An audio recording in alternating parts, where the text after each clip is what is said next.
Hago la bienvenida. Estamos acá en la mesa directiva nacional del sindicato de la AFIP, la EFIP, somos los trabajadores organizados de la Administración Federal de Ingresos Públicos, organismo del Estado argentino que se encarga del control, la fiscalización, la percepción y la recaudación de los impuestos tributarios y de la seguridad social, además de la aduana que corresponde a otro sindicato, al sindicato de la aduana.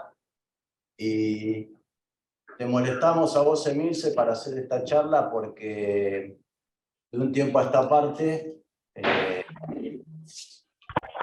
desde la conducción de nuestro secretario general, que es Pablo Flores, que está acá presente al lado mío, estamos intentando poner en tapete el tema de la justicia fiscal, ¿no? Este concepto que se empieza a poner en boga en varios estamentos de discusión, pero que nosotros creemos que como trabajadores organizados y desde el mundo del trabajo, y también desde el lugar de que nosotros tenemos que tener un proyecto de país en el cual aspiramos a vivir, porque creemos que no solamente estamos para discutir salarios y condiciones de trabajo, sino que también estamos para formular nuestro propio proyecto y después discutirlo con los otros sectores sociales que conforman este país.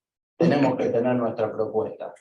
En ese marco, en este sindicato existía una secretaría, que era la Secretaría de Estudios Fiscales, es una secretaría un poco nicho, que no existe en otros sindicatos, que tiene que ver con la actividad específica, que el año pasado se transformó por un cambio de estatuto en la Secretaría de Estudios Fiscales, Laborales y Tecnológicos.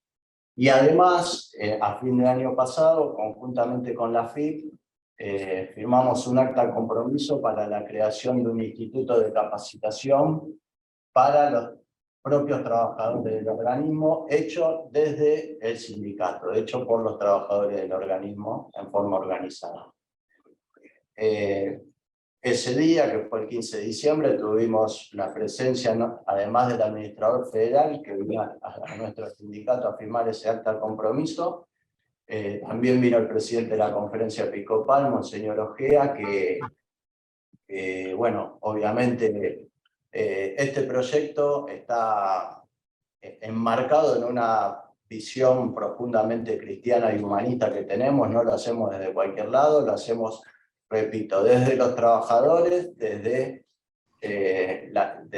cierta periferia que es nuestro país, y desde esa doctrina o desde esa concepción por la cual tenemos al trabajo como ordenador, y en lo que es propiamente de nosotros, el concepto vuelvo a repetir, de justicia fiscal, que significa que ni más ni menos que el mundo sea un poco más equitativo en términos de recursos y en términos de gasto, para garantizar la tendencia hacia el bien común y la justicia social. Así que yo quiero agradecerle a nuestro asesor pedagógico, académico, o algunos de esos títulos, al amigo Aldo Carreras acá presente. Tenemos un colaborador en común también, Manuel, que no sé por dónde anda. Acá está. Y obviamente agradecerte a vos por tomarte tu tiempo para charlar un rato con nosotros. Acá no quisimos hacer una cuestión de cantidad, sino una cuestión de empezar con los cuadros dirigentes de las seccionales del gremio a instalar este tema, ¿no?, que es un tema determinante para lo que se viene. Gracias, Pablo, y bueno, te doy la palabra a vos por tener la decisión de llevar esto adelante, y bueno, arranquemos. Bueno, gracias, buenas tardes a todas, a todos. Bueno, en primer lugar agradecer a Aldo, muchas gracias por el acompañamiento de siempre, Manuel. Gracias a todos los que están presentes, y Emilce, a vos por aquel primer encuentro que tuvimos cuando visitamos a su santidad, el Papa Francisco, con un proyecto que teníamos y que tenemos nosotros los trabajadores para generar una norma en la OIT para la protección de nuestras actividades. Tuvimos la oportunidad de que nos recibas, ahí pusimos en común algunos de nuestros objetivos y creo que eso fue parte también de tomar más fuerza para esto que planteaba Roberto, que es ir por un camino de la justicia fiscal. La verdad que lo mío en esta instancia es delinear un poco los objetivos del gremio, porque nosotros actuamos desde la visión de los trabajadores, de la actividad tributaria. Creemos que este es el aporte que le podemos hacer a la sociedad, ¿no? Nuestra actividad, la tributaria y fiscal, nosotros entendemos que hay que apostar a un cambio en el sistema tributario, tiene que ser un cambio hacia la justicia fiscal. Y bueno, en ese sentido entendemos que lo tenemos que hacer desde los trabajadores y para eso venimos construyendo hace tiempo una confederación de...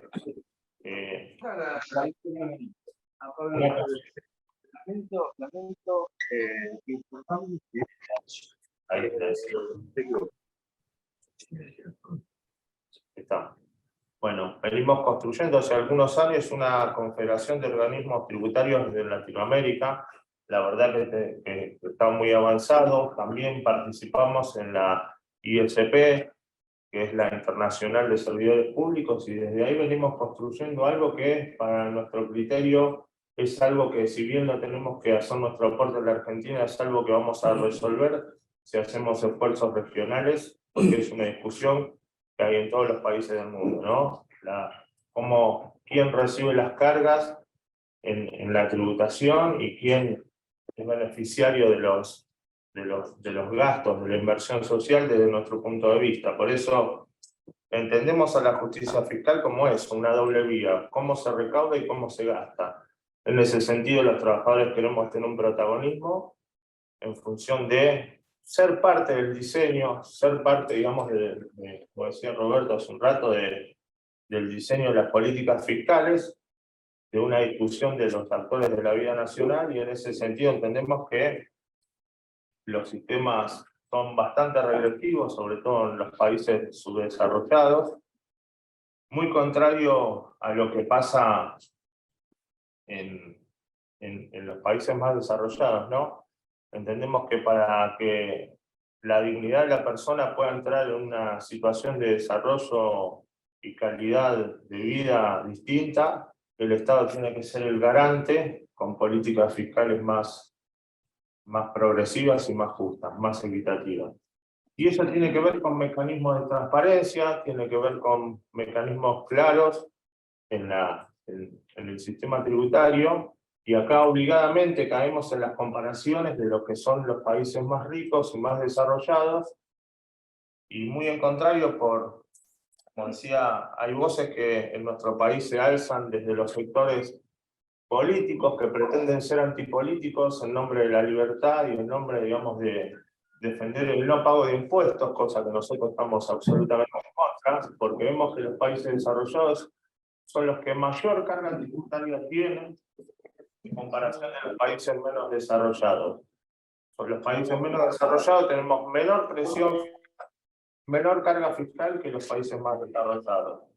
Y también cuando comparamos conceptualmente las cargas tributarias, también vemos, más allá del porcentaje de la presión medido en cuanto al Producto Bruto Interno de cada país, la verdad es que lo que vemos es que la distribución es muy distinta, ¿no? En los países más desarrollados aportan más equitativamente en la renta, más equitativamente en partes casi iguales en el consumo, en los impuestos al consumo, en las contribuciones sociales y en los bienes privados, lo que nosotros diríamos bienes personales o las personas físicas. Y en los países donde nos toca un poco sufrir las desigualdades, la verdad es que esto es al revés. La mayoría de los impuestos están cargados al consumo. Esto significa que los más ricos y los más pobres pagamos igual los productos básicos. La comida, digamos, la pagamos de la misma manera, cuando el que tendría que aportar mucho más en cuanto a su capacidad real tendrían que ser los sectores más corporativos, las empresas, las transnacionales, el sector más rico de la sociedad. La verdad es que esto no se está dando, nosotros tenemos que aportar en ese camino, tenemos que aportar en los mecanismos de transparencia, porque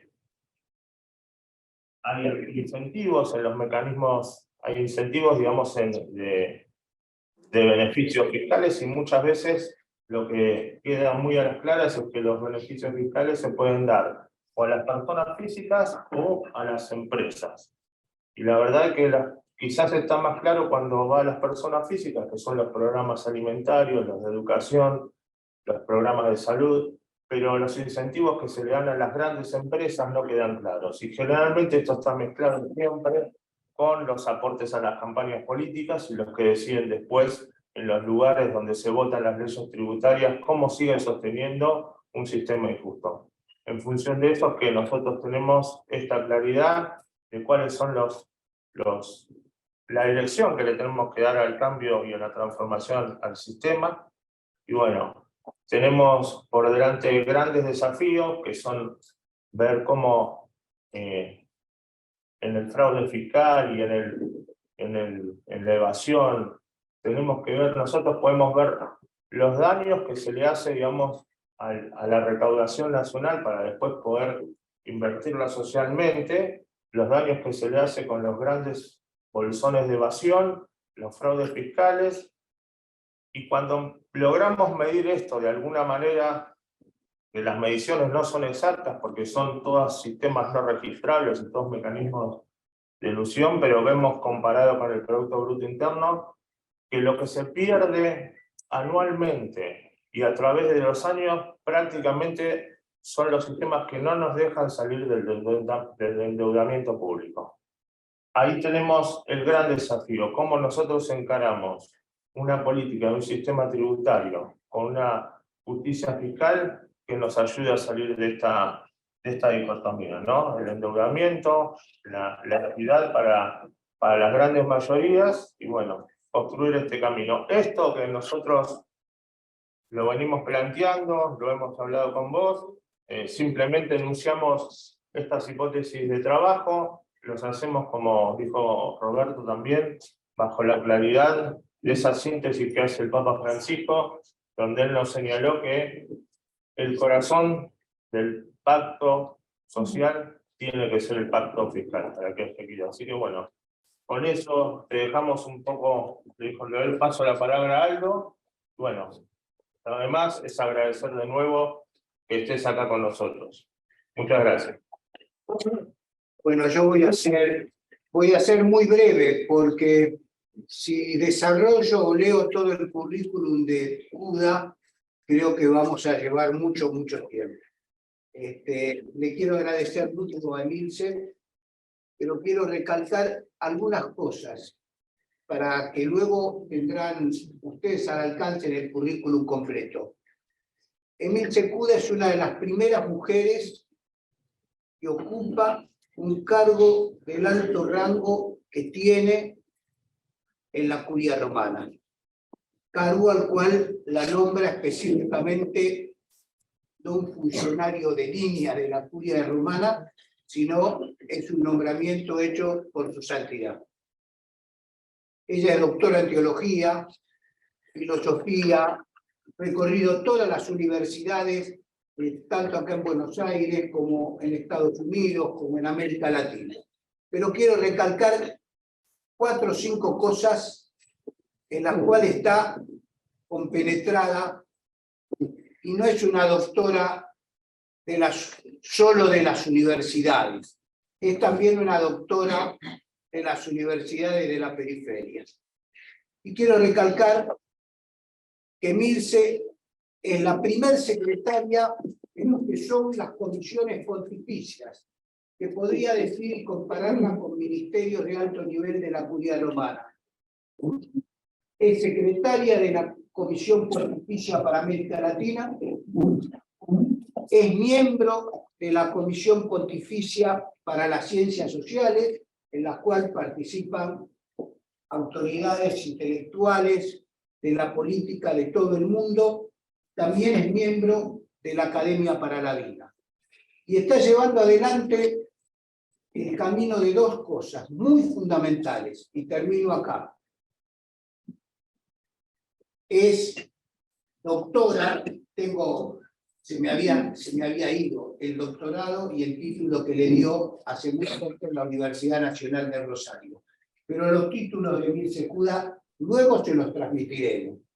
Pero hay dos proyectos en curso desde la Curia Romana en las cuales ella es parte importante o cabeza.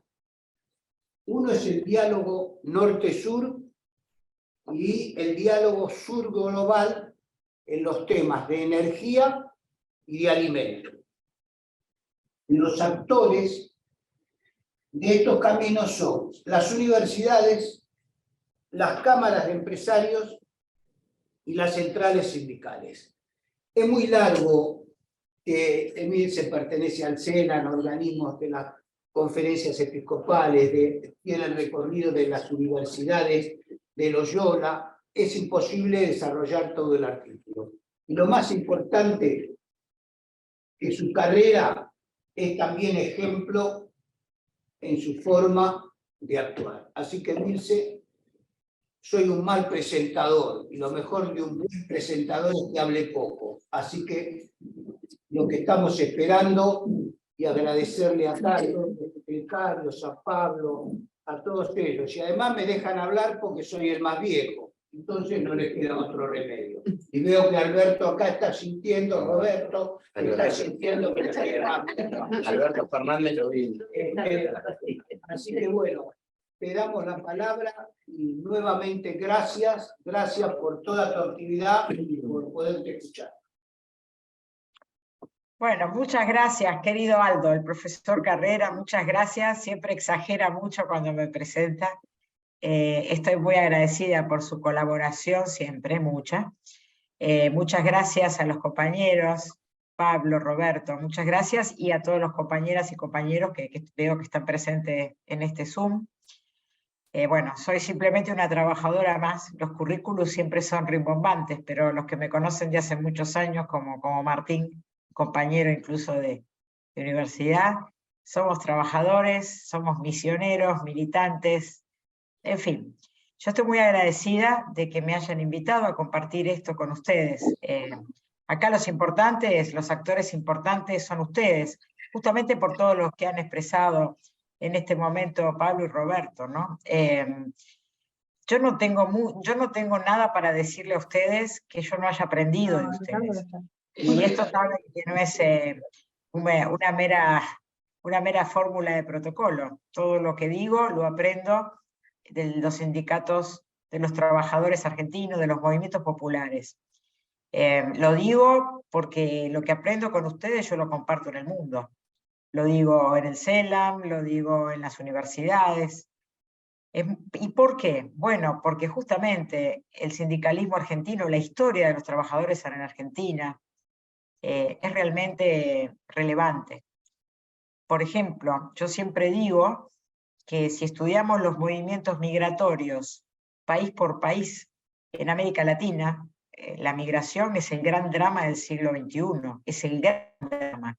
No nos damos cuenta porque no llega a nuestro país en ese tenor que está ocurriendo en los países del Mediterráneo y en Centroamérica. Pero es el gran tema. Y hace muchos años, también trabajando con un sindicato, hicimos un estudio frontera por frontera, y lo que vimos es que los trabajadores en Argentina no migran. Cuando vemos migrantes argentinos en otros países, por lo general, amplia mayoría son profesionales. Pero los trabajadores argentinos no migran. ¿Por qué? Porque tienen pleno empleo, no. Justamente ante la desocupación se organizan y hacen sindicalismo o hacen gremio. Esto es muy importante y lo digo siempre, porque si no, no se explica por qué no hay una migración de trabajadores en Argentina. Tal es así, acabo de venir de Barcelona, Cataluña, el lugar rico de España, Y ahí me decían los miles de personas en Cataluña que hoy van a comer a ollas populares. Yo no lo podía creer. Eso se puede esperar del sur de España, pero Cataluña. Y las personas que atendían estas ollas populares, que eran gente de la iglesia, porque era el ambiente que me había invitado, estaban muy enojados. Y me decían, si uno es migrante, le dan un celular, le dan dinero, le dan una casa y le consiguen algún tipo de trabajo. Pero si somos nativos españoles, no nos dan nada. Bueno, eso me alarmó, porque eso es un caldo de cultivo de los nacionalismos, algo que no queremos. Entonces empecé a pensar, porque pasaba eso, y lo estoy pensando hace varios meses, pero ahora me di cuenta con esta denuncia que me hacen en España, que si ustedes sabrán, en Argentina nosotros no hablamos de migrantes. Eso no está en nuestro vocabulario. Nosotros somos un país receptor de migrantes, desde siempre.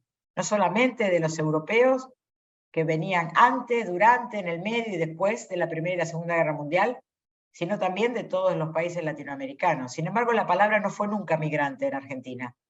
La palabra fue trabajadores siempre. Esto es muy importante porque la lengua construye la cultura. Si nosotros hablamos de que son hermanos latinoamericanos o europeos trabajadores que vienen en busca de oportunidades a nuestro país, los tratamos como trabajadores, les tratamos de que lleguen a ellos los derechos sociales que consiguieron las organizaciones de trabajadores, y no hacemos esa diferencia. Pero si nosotros los llamamos migrantes, la respuesta es otra. La respuesta es asistencialismo y nunca inclusión. Entonces yo sugerí, acá en el Vaticano, ¿por qué no empezamos a modificar la palabra migrantes por trabajadores para no llegar, tristemente, a posiciones nacionalistas de personas que son muy buenas porque están dando de comer, pero tienen una parte de la visión del problema? ¿Por qué digo esto? Bueno, esto es un ejemplo de la gran riqueza que hay en Argentina, de lo constitutivo que es de la identidad argentina, la organización de los trabajadores. ¿Por qué a nosotros, a la CAL, nos interesa este camino que ustedes inician de capacitación y formación? Bueno, primero porque los trabajadores están al centro de la doctrina social de la Iglesia. Nace a fines del siglo XIX con la Rerum Novarum, poniendo al centro la persona del trabajador. Todas las encíclicas siguientes ponen al centro la persona del trabajador garantizando la dignidad humana que según el credo cristiano católico se las da por ser hijos de Dios. No tienen que hacer ningún mérito, tienen dignidad solamente por ser esa imagen divina, decimos los creyentes. Y al mismo tiempo, la última encíclica social, Fratelli Tutti, dice que para solucionar los problemas de esta crisis civilizatoria socioambiental que se denuncia en Laudato Si, dice en el número 132, el gran tema es el trabajo. Esto es muy importante porque el gran tema para salir de la crisis civilizatoria es el trabajo, dice el Papa Francisco. Pero no es algo que lo diga por ser argentino y por venir de una tradición sindical, porque esto es el corazón de la doctrina social de la Iglesia. La encíclica Pacem in Terris de Juan XXIII, que es escrita en el medio de la crisis de la Guerra Fría, ¿no? Una encíclica por la paz, toda la encíclica, si la leen, habla de la dignidad humana y de los trabajadores. Quiere decir que esto no es que lo lleva Francisco al Vaticano porque viene de Argentina. Esto es el corazón de la doctrina social de la Iglesia y al mismo tiempo es el corazón de la Organización Internacional del Trabajo, donde se considera que el trabajo es el primer organizador social. Sin trabajo no puede haber una política democrática, no puede haber palabra pública, no puede haber nada. No solamente no hay dignidad humana para las personas que no trabajan, sino que no se puede organizar el campo de lo social. Entonces, esto no es poca cosa, y esto nos invita a pensar en este valor subjetivo que tiene el trabajo. El trabajo no es solamente para comer y sobrevivir hasta el día siguiente. El trabajo nos da una dignidad plena en muchos campos, como todos los que estamos acá sabemos, porque los que estamos acá en este momento, ninguno está haciendo exactamente el trabajo por el que le pagan el salario, ¿verdad? Ni yo ni ustedes. Lo estamos haciendo justamente porque creemos en que este es el camino, que es la dignidad del trabajo. ¿Y por qué la Iglesia dice que el camino es el trabajo? Porque cree que los trabajadores son los mejores, que son buena gente, que no son holgazanes, porque sufren mucho, porque tienen hambre. No. ¿Saben por qué? Simplemente porque el que fundó esta religión eligió encarnarse en una familia de trabajadores, de un pueblo de la periferia, pasó por la expulsión y la migración, trabajó con sus manos hasta los 30 años y cuando salió a hacer su vida pública, lo hace entre trabajadores. Entonces, solamente por imitar al que nos congrega, defendemos a los trabajadores. Esto es muy importante de entender, para entender de qué habla la Iglesia cuando habla de la dignidad del trabajo. Ahora bien, el trabajo y la justicia. Bueno, hace apenas unos días, acá en el Vaticano, seguramente, no sé si salió en los diarios en Argentina, supongo que sí, hubo en la Academia de Ciencia Pontificia, la Academia de Ciencias Sociales, un seminario sobre la justicia, que fue organizado por un juez argentino, del cual participaron otros jueces, varios de ellos muy conocidos, pero también abogados, jueces de toda América Latina, ¿no? Que fueron seleccionados por los que organizaron el seminario. Y el seminario tenía como centro el colonialismo. El colonialismo. Y bueno, por supuesto eran todos abogados, una disciplina que no es la mía, pero siempre se hablaba de que la forma de establecer o garantizar una justicia social es cómo modificar las prácticas colonialistas, prácticas que no vienen solamente de la época de la conquista en América Latina, sino que aparecen permanentemente. Por ejemplo, cuando les hablan a los latinoamericanos de manera pueril, como si fuésemos niños, nos hablan más despacito y con una sonrisa, porque creen que no entendemos. Es muy gracioso, a mí me lo hacen todo el tiempo. Entonces el colonialismo era el tema, ¿no? Y todo pasaba por, obviamente, los temas de la justicia, por lo que se puede, de alguna manera, neutralizar, igualar con leyes. Entonces en un momento me invitan a mí, por ser miembro de esa academia social, a hablar. Y bueno, por supuesto yo no hablé en términos jurídicos porque no soy abogado, y tampoco di un discurso propio, porque como ustedes saben ahora yo represento al Papa Francisco y mi misión es promover su magisterio social. Entonces elegí hablar, o mejor dicho, repetir, lo que el Papa Francisco había dicho a los estudiantes africanos, como mencionó hace un rato.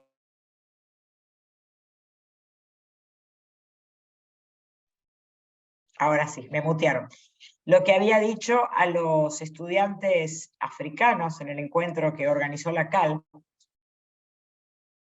un continente que aún vive con el colonialismo en la cabeza, quizás nosotros también, pero ellos mucho más, mucho más.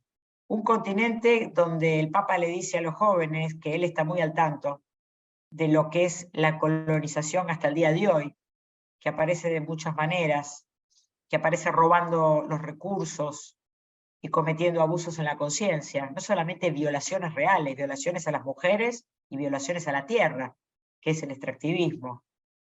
Un continente donde evidentemente falta una justicia, una justicia a nivel de geopolítica y también una justicia a nivel local, no solamente fiscal, sino en todos los órdenes.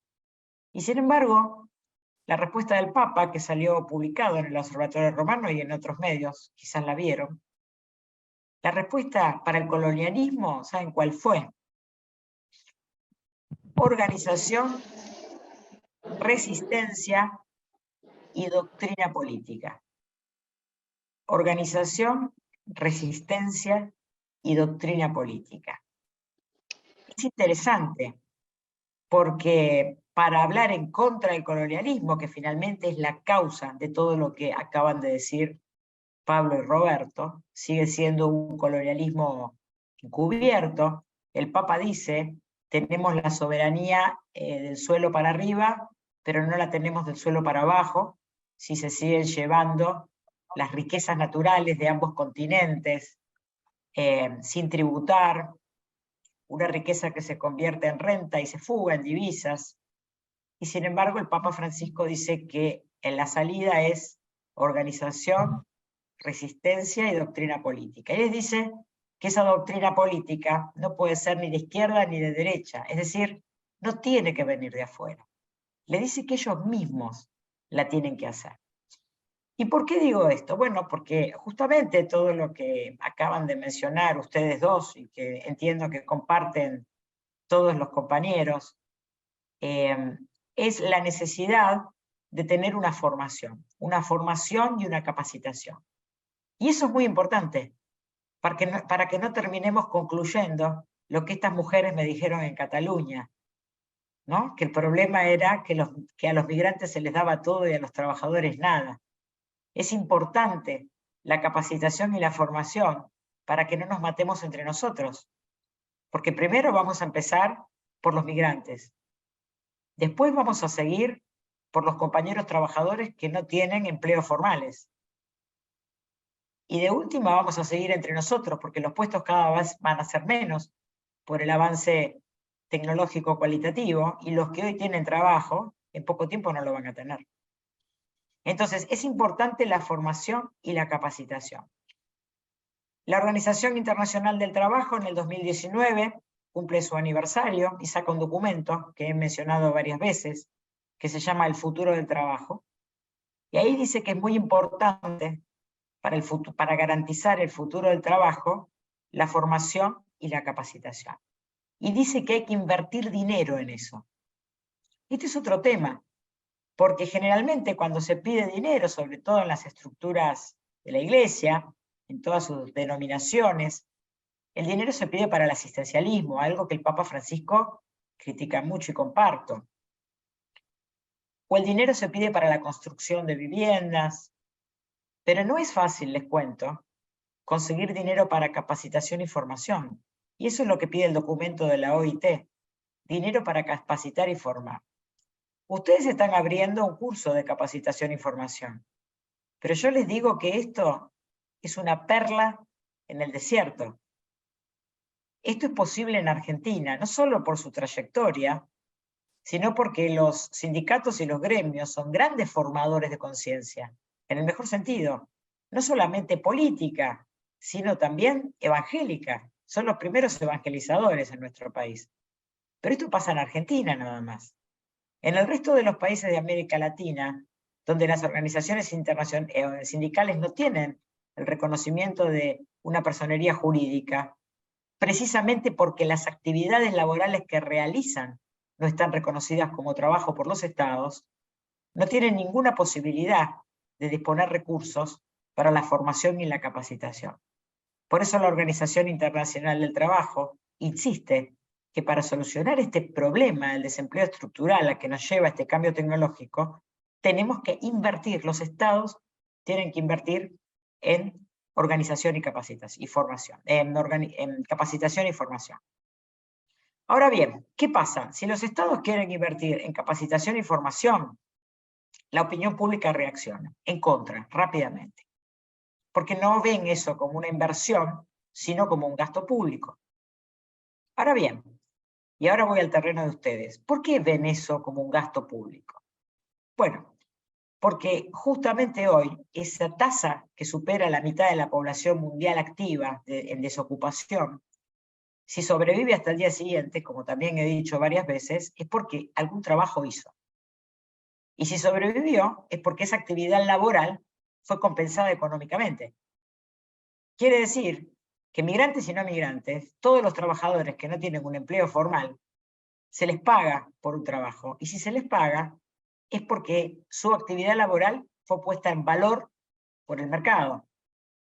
Vale decir que hay un montón de actividades laborales que nosotros pagamos, pero como se pagan en negro, no aparecen reflejados en los productos brutos internos de los países. Y acá viene el tema de ustedes. Como no aparece reflejado en los productos brutos internos nacionales, agregaron valor a la cadena de producción ya sea en trabajo físico o en trabajo intelectual, llamémosle servicios, pero su trabajo, al no ser contabilizado, no está reflejado. Entonces, en la recaudación fiscal, cuando los estados invierten para capacitar a esos sectores y otros, como no se ve reflejado el aporte, esa inversión es percibida como gasto. Ese es uno de los principales problemas donde no aparece la justicia, por ejemplo. La justicia fiscal, la justicia impositiva, porque ustedes recién hablaban de, por ejemplo, la deuda externa se paga con los impuestos que se recargan finalmente sobre el consumidor final. Las personas no lo ven eso con claridad. Entonces piensan que esa deuda externa no la pagan cada uno de nosotros, sino que la paga el Estado. O sea, no hay claridad en esos procesos. Pero este es el principal problema. Y esto que les estoy diciendo, de que el trabajo informal no aparece reflejado en los productos brutos internos, entonces no aparece, y eso impide no solamente que es una corrupción de los sistemas fiscales, sino que también impide la legitimidad de las políticas públicas, porque no son percibidas como políticas. Eso es un problema que no lo veo yo. Yo estoy repitiendo lo que aprendo de los grupos de trabajo en los que participo a través de la oficina del Vaticano, que es la International Catholic Migration Commission, que está en Ginebra y es la oficina que trabaja en contacto con la OIT, y tenemos reuniones dentro de la OIT incluso. Y eso es lo que están viendo, que una de las formas de solucionar esto es que hay que hacer un reconocimiento de todas las actividades laborales como trabajo para que pasen a ser un empleo formal.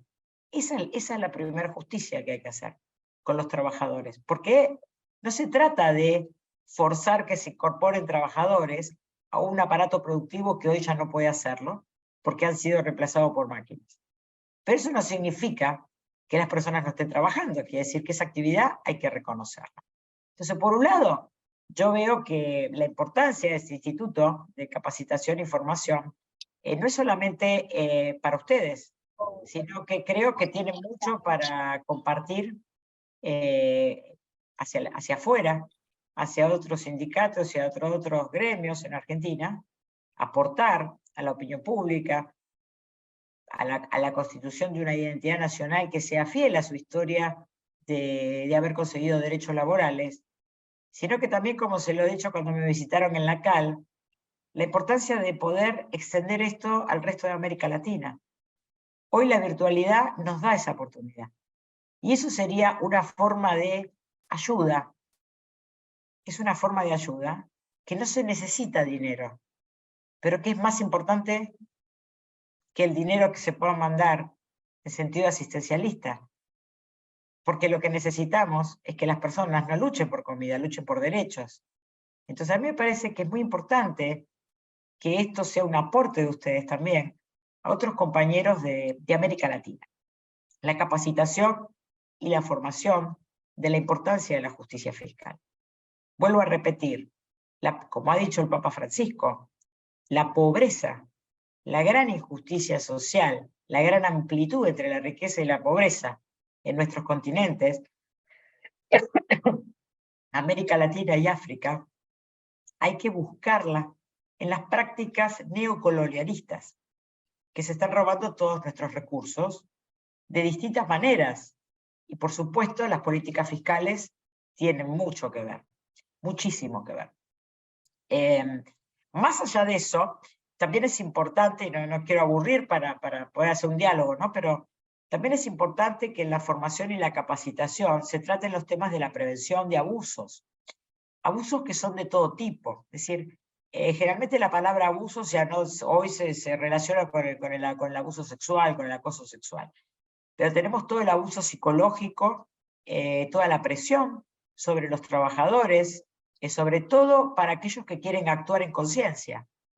¿Qué significa actuar en conciencia? Supongamos que hay una guerra de la que yo no quiero participar, porque considero que es una guerra imperialista, una guerra de conquista, entonces me niego a participar. Bueno, yo puedo alegar esto, que en conciencia yo no puedo ser de alguna manera responsable de una estructura criminal, ¿no? Y también tenemos que pensar, y eso me pareció muy importante, cómo hay un abuso y un acoso respecto a la responsabilidad moral. No solamente en el gremio de ustedes, sino en muchos otros gremios. Pensemos en la producción de medicamentos, pensemos en la educación, ¿no? A mí mis alumnos, antes de anoche, estaba dando una clase para Estados Unidos, para Loyola University, y estaban absolutamente enojados con lo que llaman hoy inteligencia artificial, ¿verdad?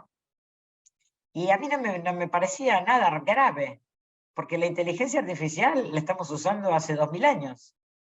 Es decir, cuando me hacen una tomografía es inteligencia artificial, cuando me operan a través de una computadora, la máquina tiene una precisión que nunca tendría a la mano de un cirujano. Entonces dicen, bueno, pero con los algoritmos nos están manejando la información que recibimos. Y yo le dije, ¿y con los programas de estudio no? Porque los programas de estudio que se seleccionan en las escuelas primarias, secundarias, en las universidades, yo ya estoy ejerciendo una selección de los textos que voy a enseñar, del tipo de economía que voy a enseñar, cómo voy a formar esas conciencias. Entonces, los medios son simplemente soportes electrónicos, nada más. Detrás sigue habiendo humanos, ¿no? Entonces, a veces no estamos viendo esa, porque ahora salió que la inteligencia artificial puede escribirme un texto. Entonces, claro, como es algo que hacemos todos, entonces la gente le choca, pero la bomba atómica también fue producto de la inteligencia artificial. Y todos los misiles que cruzan por arriba, y también todos los sistemas de control de impuestos. Y también todos los sistemas que permiten la evasión de los recursos, que están muy bien pensados. Entonces, es un tema que va más allá de lo legal o de lo institucional, tiene que ver con la moral. Hay una palabra que salió de juego, ¿no? Nadie habla más de moral, y si hablamos de moral parece que somos medievales o primitivos o conservadores.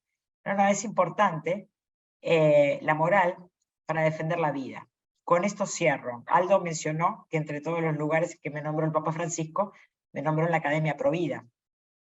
La Academia Provida que hasta el momento se ocupaba solamente de 2 momentos de la vida, en sentido bioético, ¿no? Del aborto y de la eutanasia. Pero ¿qué pasa con la vida en el medio? En la vida en el medio se garantiza solo con trabajo digno. Y ese es el motivo por el cual me puso ahí.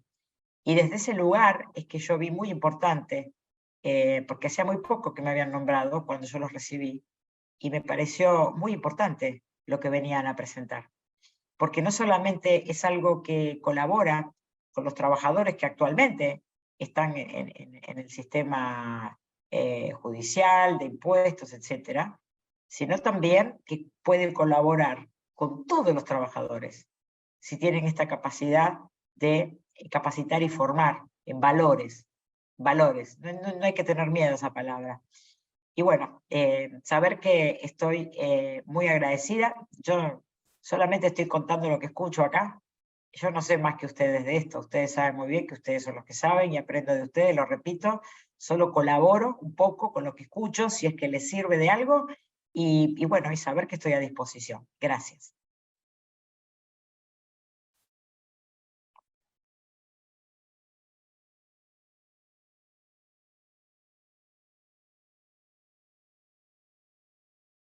Emilce, bueno, clarísimo, muchas gracias, un pantallazo espectacular, la verdad que muy claro y muy gratificante escucharte. Te pido, si tenés un ratito más de tiempo, si algún compañero te quiere hacer 1, 2, 3 preguntitas breves, cortas, y la dejamos libre. ¿Alguien quiere preguntar algo? ¿Alguno? No sea un montón. Nada. ¿Algo por Zoom? ¿Algún compañero que está por Zoom?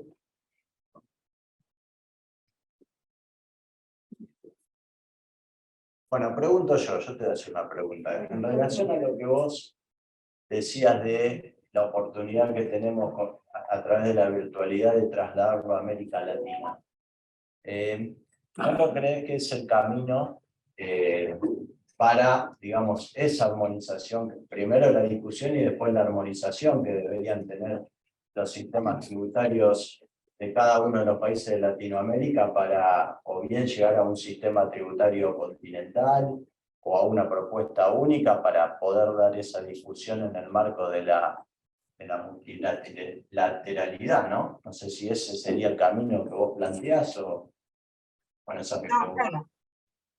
Bueno, eso que decís sería un segundo paso, ¿no? Que también lo hablamos cuando ustedes vinieron y que también lo hablé ahora en una reunión que tuvimos importante en el CELAM hace 2 semanas para llegar hacia fines del 2023 a una mesa de diálogo social, un diálogo socioambiental, lo vamos a llamar, regional, donde la idea es hacer acciones coordinadas en todo el continente, entre trabajadores y empresarios, para ver de qué manera podemos controlar este drenaje de nuestras riquezas, ¿no? Entonces, eso es importante. Es importante cómo se podría lograr esa acción coordinada. Pero también el paso previo, ¿no? Yo trabajé 19 años, viajé por América Latina, trabajando con sindicatos y cámaras, y la idea era organizar sindicatos. Las cámaras las armábamos muy rápido, de hecho las armamos casi en todo el continente, pero los sindicatos no. ¿Y cuál era el problema? Que esas actividades no podían sindicalizarse porque no eran reconocidas como trabajo. Y cuando queríamos que las personas se organizaran para hacerlo, estaban muy asustadas, justamente por todo el acoso que hay y la fuerte incidencia que tienen los medios de comunicación sobre el sindicalismo. Entonces es muy importante, creo que un paso previo, ¿no? Que es poder trabajar en la importancia que tiene la organización, la formación, la capacitación, por qué el trabajo es importante. ¿Por qué no avergonzarse de ser un trabajador? Al contrario, habría que avergonzarse de no trabajar, de vivir simplemente de rentas.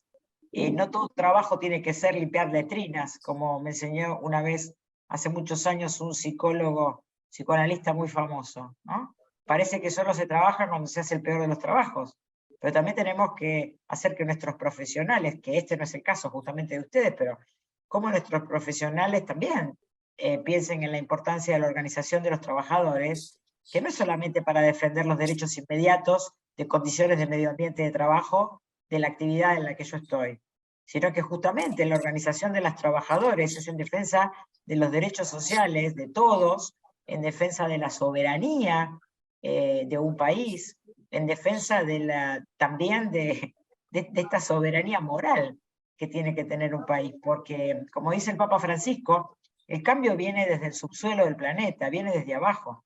O sea, ese cambio moral viene desde abajo.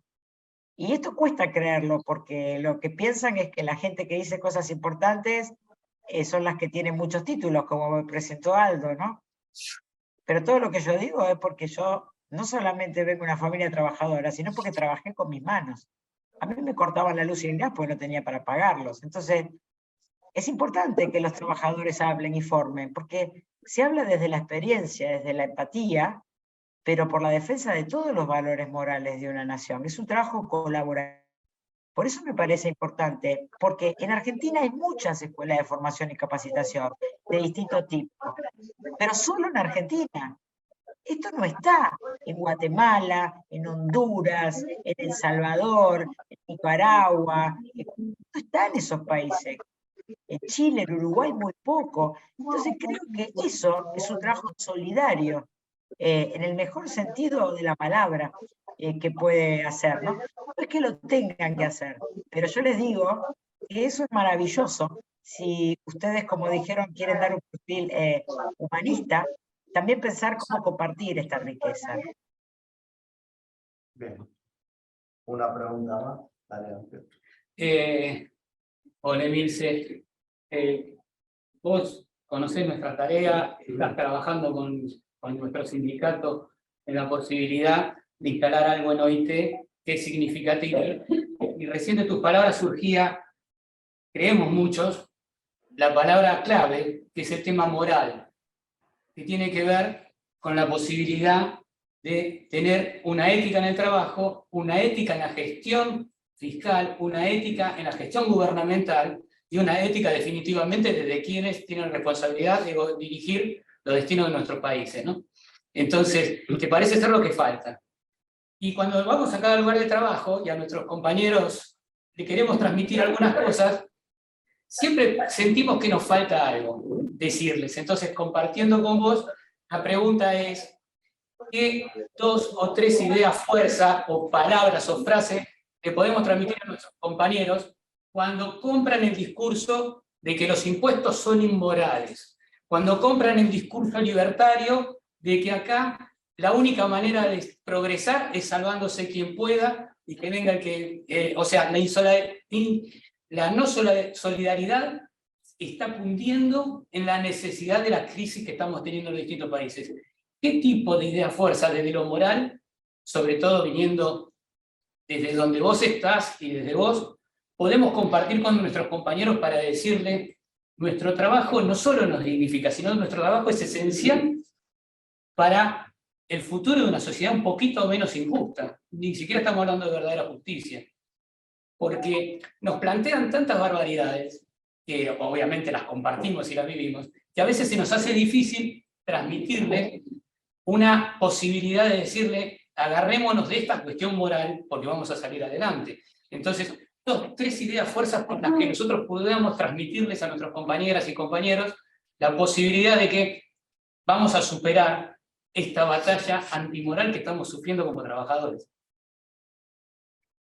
Sí, yo entiendo la pregunta. Tengo 2 respuestas para eso. Hay un autor que se llama, seguramente lo conocen, Thomas Piketty, que escribió un libro que se llama El capital en el siglo XXI, que es el libro más conocido en los últimos años, porque, bueno, tuvo mucha promoción. Y él ahí dice que la solución a esta injusticia social es impositiva. Son políticas positivas, impositivas. Y él habla de los impuestos progresivos, por ejemplo, ¿no? Los impuestos progresivos a la ganancia. Y lo demuestra. Él demuestra la injusticia social a través de los impuestos. Entonces él mide a lo largo de 100 años, un poco más, los países donde tenían una política fiscal, es decir, que la gente declaraba sus impuestos, los países centrales, y él puede mostrar a través de esta política impositiva en los principales, o en los países centrales, y también otros, a medida que van entrando en estas políticas fiscales, cómo eso va cambiando y cómo en un momento se logra esa conciencia social del cobro de los impuestos, y son los años dorados de la década del 60. Y cómo se logra la clase media, o sea, hay una lógica. ¿Qué pasó en el medio de la guerra? Lo que pasó en el medio fue la Primera y la Segunda Guerra Mundial.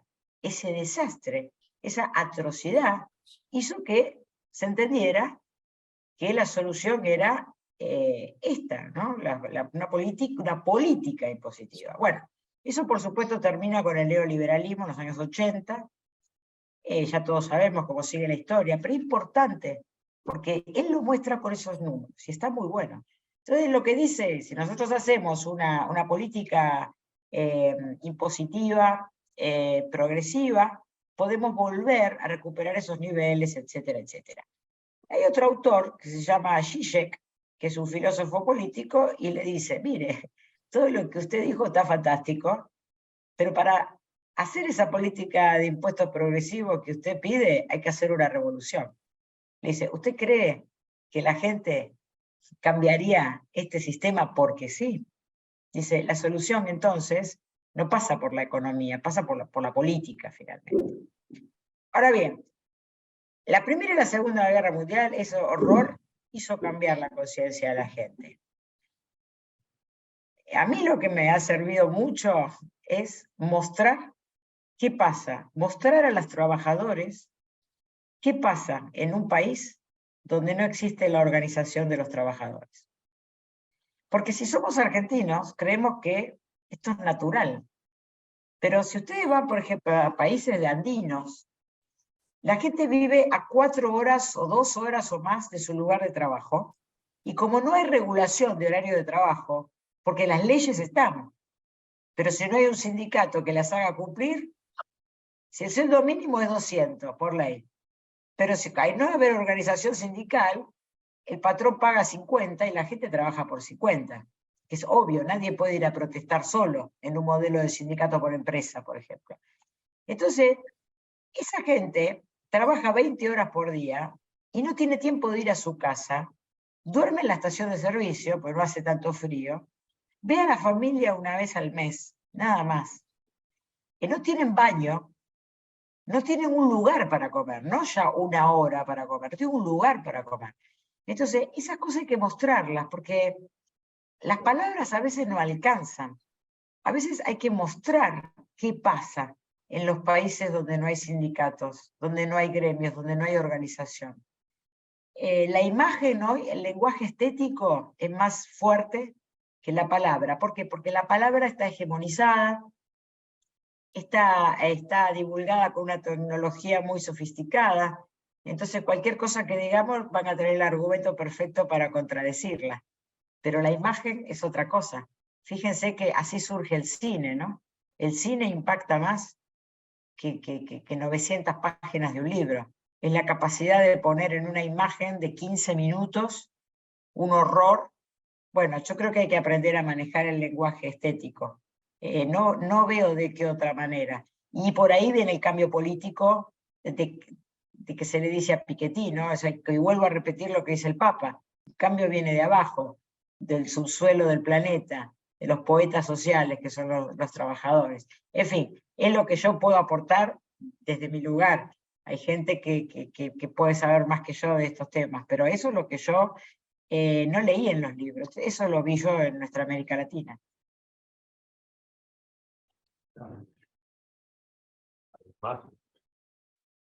Bueno, agradecerte, Milce. La verdad es que, como te dije al principio, desde el encuentro que tuvimos, la verdad que nuestra agenda de trabajo tomó otro impulso y otro sentido justamente por este valor del mensaje. Así que bueno, agradecerle a todos los que están presentes y tener presente siempre esta frase del Papa Francisco que nos dejó hace poco tiempo, que no hay trabajadores libres sin sindicatos, ni no hay trabajadores sin sindicatos, ni sindicatos sin trabajadores libres. Así que bueno, muchas gracias a todos y nos vemos la próxima para seguir trabajando.